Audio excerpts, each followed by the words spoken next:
Title: She bought an antique mirror, and it started whispering her name, the reflection that lied. Subscribe if you dare to look twice in your mirror tonight. The words flash across the dark screen, followed by a deep, echoing whisper that fades into the sound of sirens. It was 3:47 a.m. when police were called to the small town of Ashmore, Pennsylvania. Neighbors had reported screams coming from a two-story colonial home on Maple Drive, the residence of 29-year-old Emma Collins. When officers arrived, they found the front door wide open and the air inside thick with the scent of metal and smoke. Upstairs, in Emma's bedroom, the lights flickered. On the wall, fragments of shattered glass glimmered under the strobe of red and blue. At first glance, it looked like a burglary gone wrong, except there was no sign of forced entry. Nothing was stolen, and Emma was gone. Only one thing remained in the center of the room: an antique mirror, nearly 6 feet tall, framed in dark, ornate wood. It leaned slightly forward as though it had been pulled from the wall mid-struggle. Its surface was cracked, spider webs of silver veins running across its reflection. On the floor beneath it, detectives found smudges of red fingerprints and a single word scrawled in lipstick: listen. Detective Alan Pierce, a 17-year veteran of the department, led the case. He had seen home invasions, missing persons, even staged suicides, but something about this scene gnawed at him. There was no blood trail, no struggle outside the bedroom, no logical path of escape. It was as if Emma had vanished into thin air. The first clue came from a neighbor, a retired librarian named Mrs. Holloway. She told detectives that Emma had bought the mirror just 2 weeks earlier from an estate auction held in Philadelphia. She was so excited, Holloway said, her voice trembling. She told me it was from the 1880s, but after she brought it home, she started acting strange. She said it whispered to her at night. The detective frowned. Whispered? Yes. She said it knew her name. The department initially wrote off the claim as hysteria until they accessed Emma's phone. In her voice memos, officers found nightly recordings labeled "The Mirror." The first few were quiet, just static and faint background noise. But the final entry, recorded 2 nights before she disappeared, sent chills through everyone who heard it. Emma's voice shaking. It said my name again, louder this time.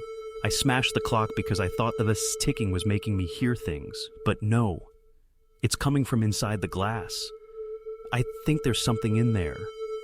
Then a pause, a faint male whisper. Emma? The audio ended with a thud and a scream.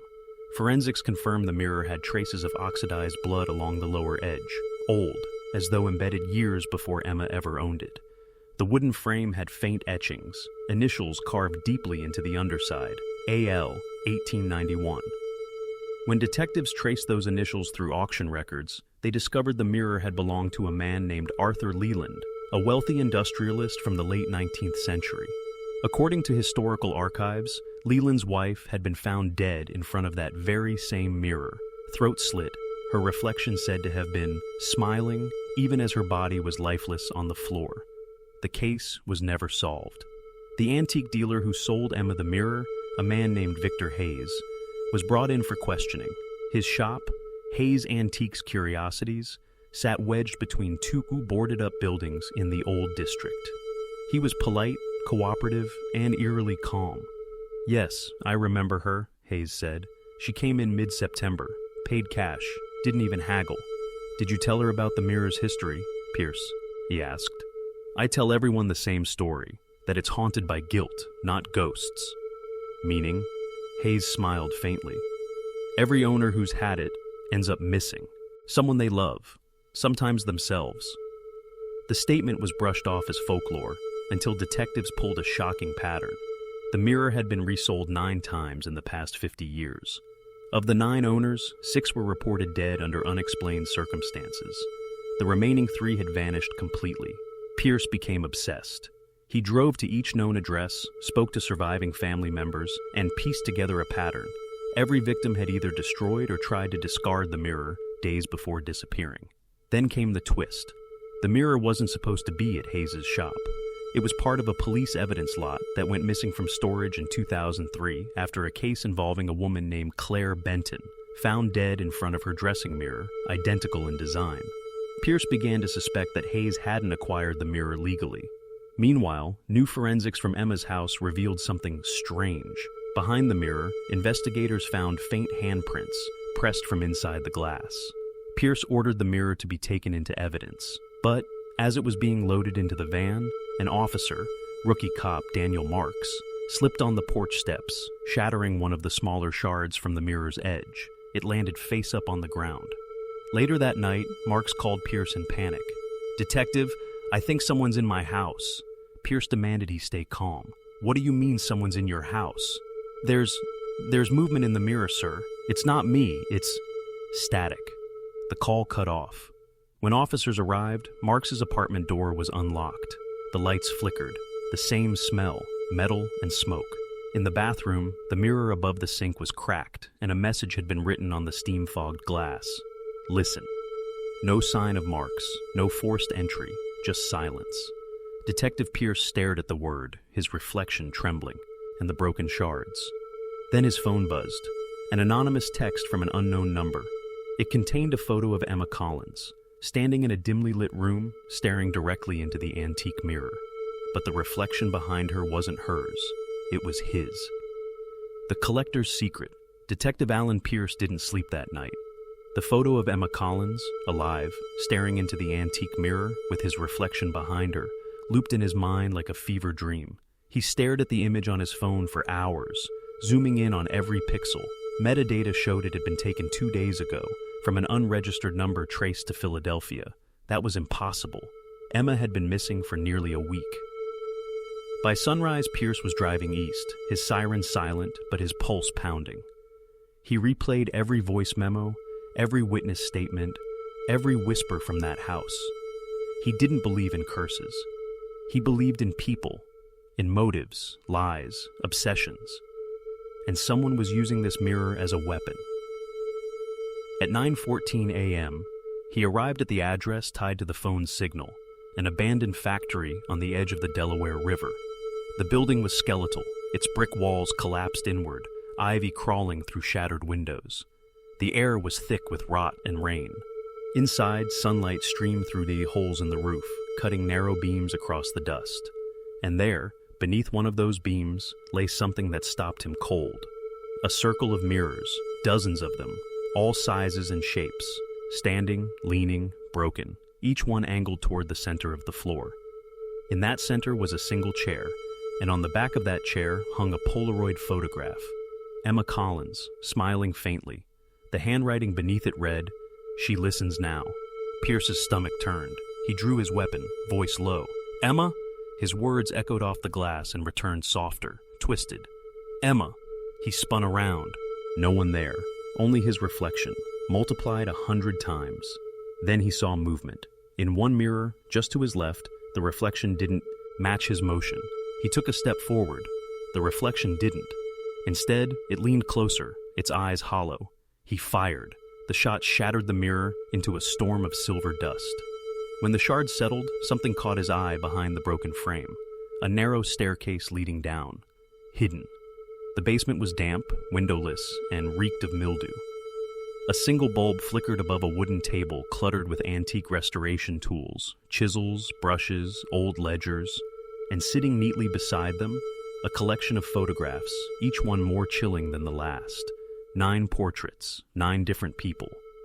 Each one sitting in front of the same mirror, each labeled with a date and a name. Arthur Leland, 1891. Margaret Vale, 1913. John Rowe, 1938. Claire Benton, 2003. Emma Collins, 2225. And below Emma's photograph, an empty frame. No picture, just a handwritten name. Alan Pierce, pending. The detective's hands began to tremble. He flipped open the ledger and found meticulous notes detailing each owner's purchase, their behavior before disappearance, and one repeating phrase. Once they hear it, they belong. At that moment, footsteps echoed upstairs. Slow, confident. Pierce raised his gun. "Police! Show yourself!" A familiar voice answered, calm and precise. "No need for that, detective. I was wondering when you'd come." It was Victor Hayes. He descended the stairs, hands raised, the same faint smile on his face. You shouldn't be here alone, he said. This place, it listens. Pierce aimed steady. What the hell are you doing here, Hayes? Where's Emma? Hayes chuckled softly. Emma is safe, for now, but you've already heard it, haven't you? Pierce hesitated. Hayes continued. It starts as a whisper, then a name, then it shows you what you fear most. The mirror doesn't steal people, Detective. It collects them. You're insane, Pete, Irsay snapped. Turn around, hands behind your back. But Hayes didn't move. Instead, he reached into his coat pocket and pulled out an old photograph. Pierce's family, his wife, his daughter. Do you know who bought the mirror before Emma did? He asked quietly. Pierce froze. What? Hayes stepped closer. Your wife, 8 years ago, Claire Pierce. She returned it after a week, said it made her see things. 2 months later, she died in that car crash, didn't she? Pierce's grip on the gun faltered. How the hell do you know that name? Hayes leaned forward, eyes cold. Because I've been waiting for you ever since. Before Pierce could react, Hayes lunged at a nearby switch. The lights went out. In the darkness came a low hum, like air vibrating through glass. Then whispers, dozens of them. His name, over and over. Alan, Alan, Alan. He stumbled backward, flashlight flickering across the mirrors. His reflection now appeared in every one, faces twisted, mouths open in silent screams. Hayes's voice echoed, faint but close. The mirror doesn't want destruction. It wants devotion. It wants witnesses. Pierce's beam caught Hayes standing by the largest mirror, one hand pressed against its surface. The reflection, Emma Collins, mirrored him perfectly. Stop, Pierce shouted. Hayes smiled. You can't stop a confession once it begins. He stepped backward and vanished into the mirror. The glass rippled like water, then stilled. Pierce rushed forward, slamming his hand against the surface. Cold, solid, but something inside was moving. Emma's reflection stared back at him, this time pleading, her palms pressed against the other side. Help me, her mouth formed silently. Pierce staggered away, his breath sharp and uneven. He grabbed the ledger, the Polaroids, anything he could carry, and fled the factory as the walls seemed to close in with whispering Akishur. Outside, the sun had disappeared behind a storm. Rain fell heavy. He called for backup, his voice shaking. This is Detective Pierce. I need a unit at the old Wilkins factory. Now! There's been... He stopped mid-sentence. In the rearview mirror of his car, he caught his reflection blinking, half a second out of sync. Then it smiled. Pierce didn't. He slammed the mirror down and sped away. But no matter how far he drove, the faint sound of whispering followed him through the static of the radio, like someone sitting in the back seat. When the tech team returned to the factory hours later, they found the mirrors gone. Every one. The floor was bare, the walls clean. No photos, no ledgers. The place looked untouched, except for one thing. On the concrete, drawn in a thin ring of red dust, were the words, "She listens, he follows." Detective Pierce handed in his badge the next morning. He told the chief he needed time to think, to rest, but the truth was worse. He could no longer trust what he saw. Every mirror in his house had been covered, every reflection avoided. And yet, every night, when the house was quiet, a faint voice whispered through the dark. Alan, he tried to ignore it. Until one evening, when the whisper added something new, something that turned his blood to ice. Alan, look behind you. The final reflection, the whisper said. Alan, look behind you. Pierce turned on instinct, pistol raised, expecting a figure in the doorway. Empty hall, empty house, only the thud of his pulse and the tick of a covered clock. He stood very still and forced his breathing down. Someone wanted him jumpy. Someone wanted him to doubt his senses. He walked to the sink, pulled the sheet off the bathroom mirror, and stared. One tired man, gray at the temples, sleepless eyes, no delay, no smile. He leaned closer and saw it. A hair-thin rim of residue around the glass, like adhesive. He peeled at the edge and lifted a transparent film he hadn't noticed Beth. Or, embedded in the film's lower corner was a rice grain rectangle, matte black, wired to a peel-off battery. A microprojector, directional. He powered off the battery. The whispering stopped. The smell in the haunted rooms, metal and smoke, broke apart in his head. Ozone and prop fog. Not a curse, a setup. He carried the film to his desk and opened the ledger he had stolen from the factory. He hadn't told the team about it. If Hayes had friends inside evidence once, he could have them still. Pierce paged through the entries with fresh eyes, ignoring the theatrics and reading the ink. The handwriting shifted slightly after 2003. 2 hands, 2 collectors. He set the film under a lamp and started a quiet, methodical search. Suppliers who sold acoustic parametric speakers, narrow beam projectors, mirror silvering kits. 2 invoices matched aliases in the ledger, both shipped to the same business mailbox in Camden. One signature he recognized from the antique shop receipt. Victor Hayes. The other was a shock.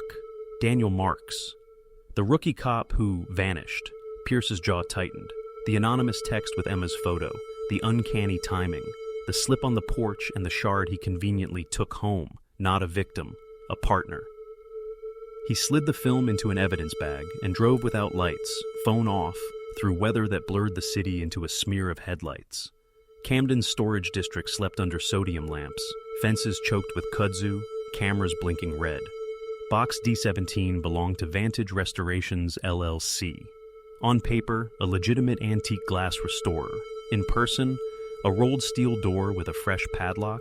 He cut the lock, eased the door up, and tasted the same ozone bite. Inside, a workshop stretched long and narrow. Racks of vintage frames, rolls of one-way mirror film, a fold-out table where a maze of batteries and ultrasonic tweeters lay, soldered into neat arrays. On the opposite wall, a rigged mirror, really a 2-way window with a projection screen behind it. The chair from the photo sat centered, a taped rectangle on the floor, marking where a subject should align. When he stepped within the tape, a sensor clicked. A whisper bled from nowhere, focused and thin. Alan. He turned the tweeter aside and it cut out mid-syllable. He didn't smile. He didn't flinch. He followed the power leads to a switchboard and threw everything dark. Silence. A faint scuff sounded beyond the wall. He found the seam on the mirror, slid the panel, and stepped into a narrow viewing room. It smelled of dust and refrigerated air. Computers hummed softly. On the monitors, a grid of feeds from properties he recognized. Emma's bedroom, his own bathroom, the Wilkins factory. Timestamps, motion flags, a folder tree labeled with names of past owners, enough to bury people. A soft, controlled voice came from the doorway behind him. Officer Safety, Detective. Pierce turned slowly. Daniel Marks stood there in plain clothes, a compact pistol low and ready. No rookie tremble now, just calm. Officer Marks, Pierce said. Daniel, Marks corrected. Alan, please, put the gun on the floor. Where is she? Alive. He nodded at the monitor grid. And listening. Pierce placed his weapon down 2 fingers, slow. What is this, Daniel? An art project? A cult? You staged hauntings to scare people into confessing on camera? People reveal themselves when they believe they're alone, or being watched by something greater, Mark said. We show them what they fear, and they open doors. Ank pins, affairs, crimes. They tell the mirror everything. Sometimes they break, sometimes they vanish before they ruin someone else. You vanish them, Pierce said. We intercept them before they do worse, Marks replied. We started as observers. Then the wrong people bought the mirror. You know some of those names. Predators, con artists, men who left bodies the court never found. We listened. Then we acted. And Emma? Pierce asked. Her crime? Marks hesitated for the first time. She recorded abusive clients at the group home she worked at. She outed a man with power. He wanted his recordings erased. Hayes made a deal. Scare her into returning everything. It went sideways. Hayes works for him. Hayes works for whoever loves the camera, Mark said. Rich men are mirrors. They only see themselves. And you? Pierce asked. Marks breathed in, and something like regret flickered across his face. I was sick of watching slaps on the wrist. I was sick of funerals like your wife's. I thought if we scared the right people, we could bend outcomes. Then I realized we were just collecting. He gestured around them. A gallery. Every confession an exhibit. Where is Emma? Pierce said, the words flat now. Marks tilted his head at the corridor. Back room. No tricks. She's alive. She walks out, Pierce said. And you put your gun down. Marks nodded once. Okay. They walked the corridor, Pierce's hands open at his sides, eyes mapping exits, vents, cameras. At the end, a heavy fire door. Marks keyed in a code and opened it. Emma sat on a cot, wrists taped but clean, eyes sharp, jaw set. She looked at Pierce and then at Marks and didn't make a sound. Good. She understood the room. She understood stakes. Pierce knelt and cut the tape with the pocket blade he'd palmed. "You're leaving now," he said without looking at Marks. "She can go," Marks said. He placed the pistol on a table and stepped back, palms raised. "But you can't. You know too much." "I know enough," Pierce said. "Enough to end this." Marks exhaled softly, an almost laugh. "You can't end a mirror. There's always another wall to hang it on." Something changed in his eyes. A tiny flinch at Pierce's left shoulder. Not fear, calculation, the way a shooter checks a second clock. Pierce didn't turn. He said, "How long have you been standing there, Victor?" Hayes's voice answered from the shadows behind the shelving, smooth as oiled wood. "Long enough to see that conscience looks terrible on you, Daniel." He emerged with a silenced pistol and a smile. He looked older in the harsh light, veneer stripped, sweat beaded at his hairline. He placed a fingertip against the silencer in a theatrical shush. "Detective, I must say your taste for keepsakes is admirable. The ledger, the film, souvenirs make men predictable." Emma's voice was steady. "You told me if I listened, I'd live." Hayes tilted his head. "You're alive, aren't you? The problem is the detective. He doesn't listen." Pierce stood, very still, and measured the distance. Him to Emma, him to the switchboard, him to the table where Marks had placed his pistol. 3 steps, 2 men with guns, 1 bad idea. He chose the 4th option. He said, "Daniel, he's going to frame you for all of this." Hayes laughed softly. "Please." "You think you're partners?" Pierce went on, not taking his eyes off Hayes. "Check the drives. All the payoffs go to Hayes's shell. All the ord. Hers come from an alias you don't control. You're a cop who vanished. That makes you the ghost, the scapegoat. He's kept you off every paper trail except the ones that matter." Marks didn't move, but his gaze flicked sideways, just once, to a stack of encrypted drives in a case. It was enough. Pierce grabbed the wheel of the light stand and shoved. The lamp crashed into the 2-way panel, glass erupting in a sheet. The workshop plunged into darkness as the ballast blew, and the room bloomed with ozone and drifting particles. In the strobe of failing bulbs, Hayes fired where Pierce had been.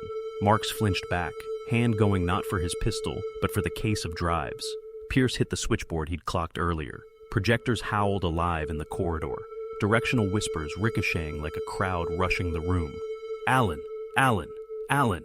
Hayes fired toward the sound. Marks dove, clutching the drives, and collided with Pierce.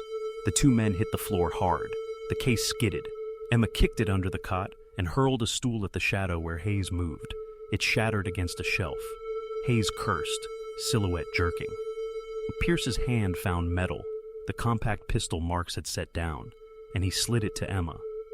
"Cover," he said. "Aim low."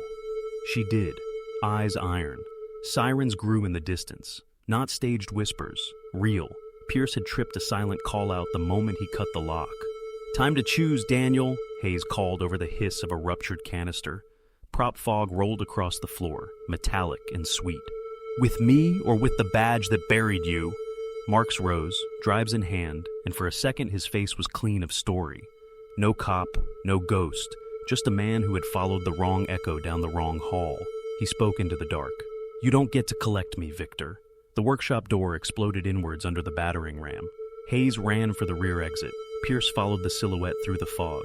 Outside, rain hammered asphalt. Hayes vaulted a chain-link fence and sprinted between units. Pierce ran the parallel aisle, counting beats, and cut left. Hayes reached the corner and found a gun already aimed at his chest. Emma's. She hadn't waited. She had walked out. "Drop it," she said, her voice steady. Hayes looked at the muzzle, at the draperies in the hands of the man behind him, at the detective whose eyes had stopped shaking. He smiled that faint, bloodless smile. He dropped the gun. In the days that followed, the story came apart in honest light. The haunted mirror was Hayes' masterpiece of control. Two-way glass, projection films, parametric speakers, ionizers to scent the air like storms before a confession. He and Marks had built a market for secrets and a pipeline for leverage. Some clients wanted tapes erased. Others wanted new ones made. A handful wanted people frightened into silence. A few wanted people to disappear. The ledger, the drives, and the workshop told the rest. There were names in there that would spend years in courtrooms. Some would walk, some would fall, Hayes would not. In interrogation, Hayes stayed cordial. He said he sold reflections, blamed the buyers. He said people saw what they wanted: guilt, ghosts, God. He said none of them listened. Marks took a deal. He led them to rooms where 2 of the vanished had been kept until they were moved, to a basement painted to look like a tunnel that swallowed them. He testified that Emma was never meant to be hurt, only frightened. He admitted that when Pierce called from the rookie's apartment, the listen on the fog was his hand. He said he wanted to recruit Pierce. He said he knew. You better now. Emma walked out of the courthouse into a river of microphones and didn't stop. She had her voice back, and she intended to use it. She said there were other mirrors in other cities. She said she would help find them. 3 months later, a custodial officer at the county facility filed an odd report.